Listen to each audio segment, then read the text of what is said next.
Makita sa 1 Samuel chapter 12, verse 23, "Moreover, as for me, God forbid that I should sin against the Lord in ceasing to pray for you, but I will teach you the good and the right way." Muna ang claim ni Samuel nga siling niya ang Diyos naga-dumili, no? Naga-forbid, disallow sa akon. Nga hindi ko magpakasala, batok sa iya. Pagi sa untat, no? Sala, gili na, kung mag-untat kita, pangamuyo, sila ni Samuel. Kung magtatan kong pangamuyo, takan ako sa inyo, makasala ako sa Diyos. So, muna nga natanom gid sa kabuhi, siyang alagad sang Diyos, bilang nga prophet siya. Kag all throughout the Bible, ginatudlo na di sa bilang kasalatan ang pagpangamuyo para sa iban. Hindi lang pagpangamuyo para sa aton. Mangamuyo kita Ginoo, salamat gid kay sa liwat ito na namon ni mga pulong. Kabay pa nga mahangkat kami nga mag-practice kag mag-exercise ini sa amon kabuhi ang pagpangamuyo para sa iban. Ang pag-intercede para sa iban. Ay natugyan naman yung pagtuon Ginoo sa ngalan ni Jesus. Amen. So masapuan naton nga una gid ang Blang Espiritu amo ang naga-intercede para sa aton. Siya mo ang master sa intercessory prayer. Kay siya nagapangamuyo para sa aton. Kay kung kita lang iya, di man mabatian man sang Dios nga may aton pangamuyo. Pero kung siya ang magdala sa aton pangamuyo, he is praying with groanings which cannot be uttered. Siya mismo nag-istorya sa Diyos para sa aton. Pangamuyo para sa aton. Kag ang simpre nga lingwahe, ang language ng Blang Espiritu, maintindihan gid sang Dios nga may. Kita ya aton, sakto man lang kita nga maghibi, magugayong man, kag maghambal sa naibaluan tara nga dikta sa atong pangunahuna. Kung kay isa hindi pa tinagibusoon kay kung ano-anong mga butang ang nag-aagi sa atong kaisipan, nagasablag sa atong mga muyo. Dayon daso naman taka naman kita. And then kadua diri makita naton nga si Jesus mismo is interceding for us. Romans 8:34. Kag kita man gitawag sa Balang Kasulatan to intercede for others. Sa muna ambal ni Apostle Paul, no? 2 Timothy 2:1-3. Nga may command ang Dios nga magpangamuyo kita sa aton nga mga leaders, sa mga hari, sa mga nagadumala, pangamuyuan na sila. Kay sala na kung hindi magpangamuyo para sa ila, kay sila niya this is good and acceptable to men. And then sa pagpangamuyo para sa ibang, ang una nga gin-request diri nga pangamuyuan naton amo ang mga nagkalawala ng mga tao, no? The lost mismo si Jesus Christ hambal sini, no? Ang mga muyo kita. Lato binaton diri sa Hebrews chapter 7 sa verse 25.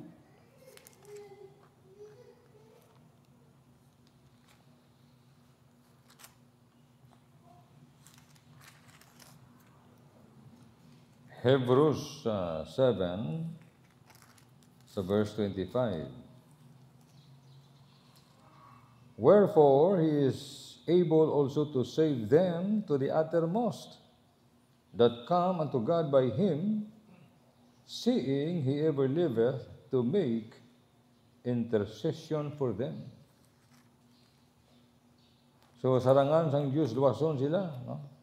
Nga nagapalapit sa iya, nga nagatawag sa iya, tungod sang pagpatunga ni Ginisus. Siya gali ang nagpatunga para sa mga nagakradula. No? In fact, si Ginisus, sa piyak naman nga bahay, naghambal man sa John 6:37, all that the Father giveth me shall come to me, in him that cometh to me, I will in no wise cast out. Oh. So, ginahikot ng Jesus, palapit sa Diyos. Ang Diyos kapanghikot man, ginabuyok man sa Diyos. Nga magpalapit sa kay Jesus. So, mga nakalawala ang mga tao. Inapangamuyuan na. Si George Moyler, nabatian ng istorya, nga may 5 siya ka mga lost friends.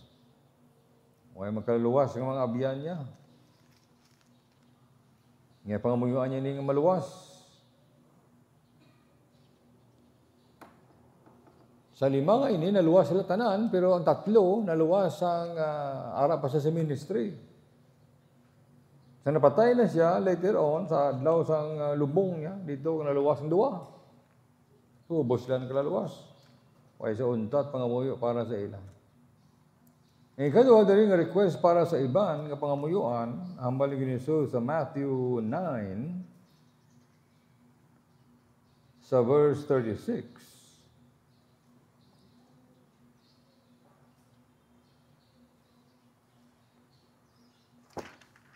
Sa Matthew 9:36,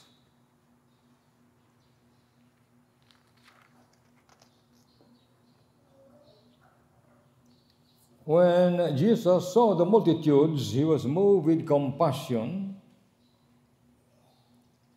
on them because they fainted and were scattered abroad as sheep having no shepherd. Then said he unto his disciples, the harvest truly is plenteous, but the laborers are few. Pray therefore the Lord of the harvest that he will send forth laborers into his harvest.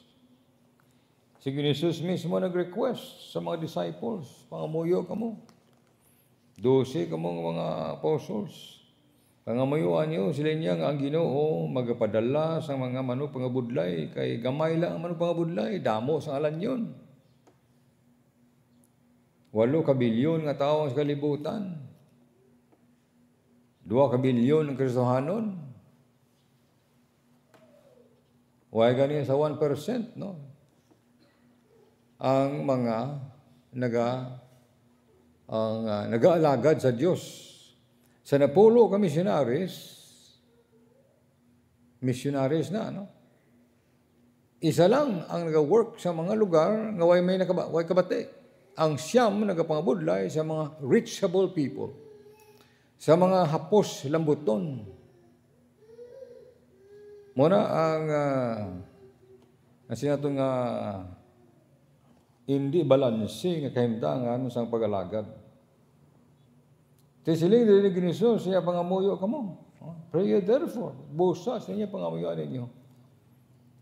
Ang mga manong pangabudlay. Sa manong pangabudlay kay the laborers are few. Di kong ginahambal sa Ginoo sa unang panahon. How much more karon nga panahon nga sa diin na modernize ng kalibutan kag na age of apostasy. Panahon na sa pagtalikod, pagbugnaw sa mga Kristohanon. What else? There is Ephesians 6. Pagpangamuyo para sa iban, intercessory prayer. Ephesians 6, verse number 19. And sa verse 18, praying always with all prayer and supplication in the Spirit, in watching thereunto with all perseverance and supplication for all saints.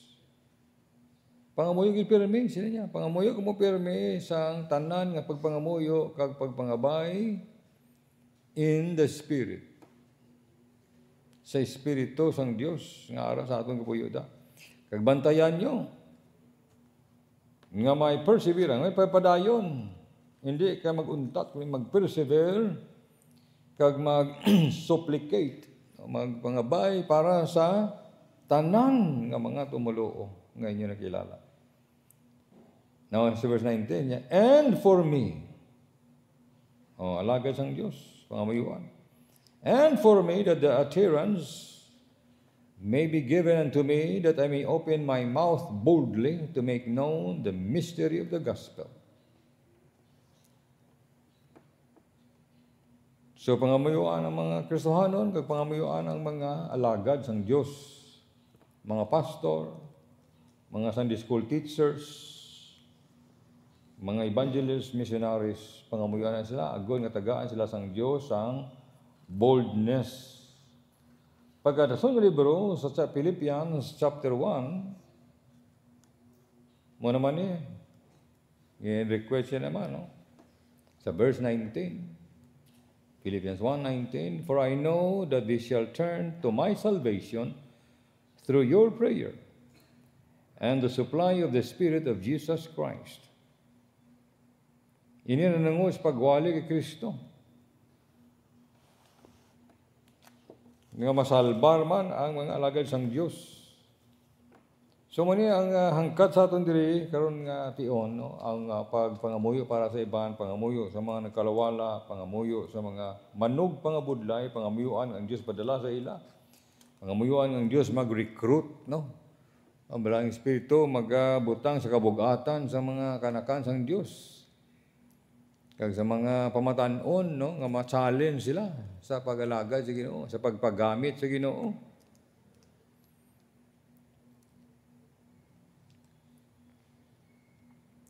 And then, praying for others.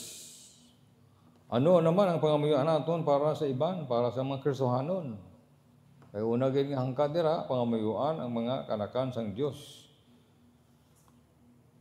If good things should be done, to the household of faith. Kung may maayo nga butang himuon, unahon mo ni himuon, yara sa membro sang panimalay sang pagtuo. So pangamuyo, miliktaon sa pangamuyo, unahon pangamuyuan ang mga kanakan sang Dios nga tagaan sila sang may nga lawas. Ang ilang panimalay mahugpong sa pag-alagad sa Ginoo, ang ilang pag-asawhay, mga malig-on, mga example sa community, ang ilang finances, ang ilang trabaho, ang ilang testimony, ang ilang safety. Pangamuyuan ang Dios mahatag sa ila sang bugay, kag comfort, kag strength. Muna when you pray for others. Now there is a Colossians chapter 1, so verse number 9. "For this cause we also, since the day we heard it, do not cease to pray for you, and to desire that ye might be filled with the knowledge of His will, in all wisdom and spiritual understanding." So meaning, pangamuyuan sila hindi lang sa mga material, kag tangible nga butang, no? Matandog, makita sa ilang kabuhi, ang ilang health, ilang family, ilang marriages, ilang finances, ilang job, testimony, safety, material nga butang na. Pero sila nga Apostol Pablo, pangamuyuan sila. Handumon kag pangamuyuan sila, do not cease to pray for them also, and desire that ye might be filled with knowledge of His will. Nga mapunan man sila sang ihibalo sang kabubuton sang Dios. Damo mga Kristohanon nga manggaranon, pero way kabalo sa kabubuton sang Dios. Damo sa mga Kristohanon nga healthy, pero mangmang sa kabubuton sang Dios. Amo nang spiritual level naman dapat sa Kristohanon pangamuyuan gid na.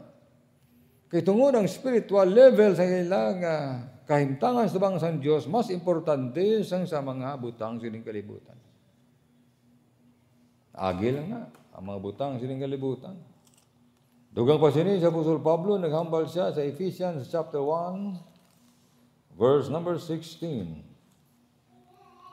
"Cease not to give thanks for you, making mention of you in my prayers." Sila sa nabatian nakon ang inyong pagtuo sa kag Jesus, kag inyong pagigugma unto all the saints. Mayuntat ko yung nagpasalamat sa Diyos sina. Nga naga-mention sa inyo nga mga ngalan sa akong mga pangamuyo. Nga tumo dyan mga Kristohanon sa Efeso, mga Ephesian Christians. Kaya ang yahandom diri ang ilang spiritual level, that the God of our Father, or the God of our Lord Jesus Christ, the Father of glory may give unto you the spirit of wisdom and revelation in the knowledge of Him. Muna pangamuyo niya. Ang pangamuyo niya, hindi lang katagaan mo kwarta, maing lawas ninyo, maing health ninyo, bla bla bla. Ari ay importante. Ngay pangamuyo sa kabuhi sa mga kanakan sang Dios nga matagaan sila sa espiritu sang kaalam kag ihibalo nangon sa Dios kag ilang mga mata makahangop magasanag man sa nagatulog sila sa paglaom sa mata sa pagtawag sang Dios. And notice what the riches of the glory in His inheritance in the saints. Ano kadako kadalom sang ang natawag to nga kamanggaran ni Hesus ihatag sa Kristohanon. The unsearchable riches of Jesus Christ. When we think of this, grabe, no? Ang natawag to nga matinago nga manggad sang Dios para sa aton wala pa tumutungkad. Wala sing bisa isa ka manugtunda nga nakatungkad sina. Wala sang bisa isa ka Old Testament prophet nga nakaintindi sina. Nga manggad ihatag sa Dios sa Kristohanon. Na kung mo maintindihan, no, nga ang aton gali, nga pag-apuyan, pag-aupdan ang Ginoo dito sa langit. Nga dito sa langit, tungod lamang sang bugay sang Dios. Isa ka tinago ang ginhatag niya, ginpanamkon niya, gintumod niya nga ihatag sa isa ka tao, grupo sa mga tao sa kalibutan, nga wala Dios, wala paglaom, mga Kristohanon. Katahom no sa iyang programa. Di ka man ang mga Hudiyo tungkol sa ilang sala. Gano sila? Kumaga, reject sila sang Diyos. Hindi na sila kanakan sa Ginoo. Sa una, anak sila sang Diyos. May pagpakita sang Diyos na sa pagi sa kabuhi ni Hosea, pagpakasawa niya kay Gomer, pagkabataan niya to, hastang huli sila niya, "You are no longer my people." Tungkol sa ilang pagkasala, over and over again. Pero ang Diyos, may ara siya kumbaga nagatulog nga programa para sa ila nga pabanguno niya na liwat. Buyo niya na. Kita naman sili why kita sa mamahimo? Why magtang Diyos ginsikway kan Israel sa ila nagpakita ang Diyos kita nagsikway man Ginoo. Diyan mo na kung nagdeklarar siya sunod kay Apostle Paul sila niya tanan Hudiyo ka mga hintil makasasala, agod nga sila niya ang pagpatawad sang Diyos para sa tanan. Nangin beneficiary ang nasyon sa Israel tungkol sa pagpatawad sang Diyos sa aton. Makaagom sa liliwat sa kaygayonan nga magahari islas duta. Kaya duta amo na gipanublion ni Abraham kag siyang kaliwatan. Pabiling kita sa langit, upo si Ginoo nga magahari. Sila iya mag-istar diri sa duta kag sa mag-ong Jerusalem. Hindi mo matungkad ang kamangganan nga ini dito sa langit, maghahari, magkita upo ni Jesus. Kaya sa may crowning glory, may crowning day para sa mga Kristohanon. So ang aton pangabuhi sa kalibutan, bilang miyembro sa church which is His body, tanan kita ang tumuluoy sa lawas ni Kristo Jesus, tanan aton pangabuhi. No? Tanan pangabuhi naton. Ang relasyon mo sa mga panimalay, ang relasyon mo sa mga bana, relasyon natin sa isa kag isa, mag-aapekto na sa aton nga pagdumala o sa Diyos sa langit. Kung balat ako kita nga koronaan sa Diyos kanindi. Sa madamong Kristohano, kita siya na. Muna ang pangamiwaan natin nga sila mapunaan man sa knowledge of His will. Mapunaan.